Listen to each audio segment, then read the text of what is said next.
Sketch display કરશે. એની સાથે આકાશગંગા team એ હેલિકોપ્ટરથી display કરશે આખો. આજે આપ અવાજ સાંભળી રહ્યા છો એ ભારતીય વાયુસેનાની બેન્ડ છે અને ભારતીય વાયુસેનાના જે હથિયારો છે એનો પણ અહીંયા સ્ટેટિક ડિસ્પ્લે થવાનો છે. ખૂબ મેગા ઇવેન્ટ છે આ, મેગા એર શો છે અને આજે એનું રિહર્સલ અને આવતીકાલે એનો ફૂલ શો થવાનો છે. નાગરિકો બહુ મોટી સંખ્યામાં આજે પણ જોડાયા છે અને ફરીથી પણ જોડાવાના છે આવતીકાલે.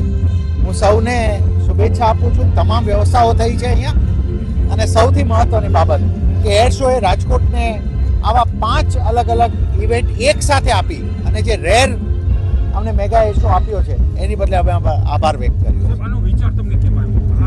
આ પહેલા કે કમિશનરે કે આવો એક પ્રોગ્રામ કર્યો તમને કેમ આવ્યો? નહીં, આ છે ને બધાનું, અમારી આખી ટીમ અને એર શો.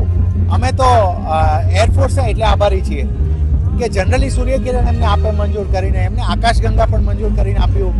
બેન્ડ માટે પણ, એટલે રાજકોટ પ્રત્યે એમનો પ્રેમ અને નાગરિકો માટેની આપણા માટે એક ઓપોર્ચ્યુનિટી ક્રિએટ થઈ કે વેપન પર છેલ્લે એમણે અમને વેપન માટે પણ હેલ્પ કરી.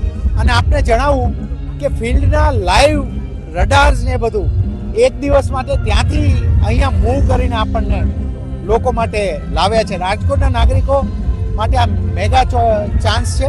ખાસ આ વેપન્સ ને બધું જુએ અને આ શો પણ જુએ. આજે પણ ફૂલ છે રિહર્સલ, કાલે આવો જ ફૂલ શો હશે. ખાસ કરીને સ્ટુડન્ટોને લાંબી લાઈનો લાગી છે એને શું? નાના બાળકો માટે તો આ દેશભક્તિના વાતાવરણનો સમય છે સાહેબ. આજે ખરેખર આપણે ભારતીયોનો આપણે ગર્વ લઈએ છીએ. આપણી સેનાઓ જે હંમેશા બોર્ડર ઉપર એને પોતાની શક્તિને દર વખતે સાબિત કરી છે. આ નાના બાળકોમાંથી અમે ભવિષ્યના પાયલટ જોવા માંગીએ છીએ. આ નાના બાળકોમાંથી અમે એર ચીફ જોવા માંગીએ છીએ. અમે આ નાના બાળકોમાંથી ભવિષ્યમાં આ જ આકાશ ઉપર ઉડાડતા અમારા પાયલટ્સ, અમારા આ હેલિકોપ્ટર ઉડાડતા પાયલટ્સ એ જોવા માંગીએ છીએ. એટલે આજનો એર શો અમારી દ્રષ્ટિએ સફળ ત્યારે હશે કે જ્યારે ભવિષ્યમાં ભારતના એર ચીફ પણ રાજકોટથી હોય. Thank you. લોકોની વ્યવસ્થા માટે કઈ વ્યવસ્થા? સુપર વ્યવસ્થા for 1 lakh people for sure.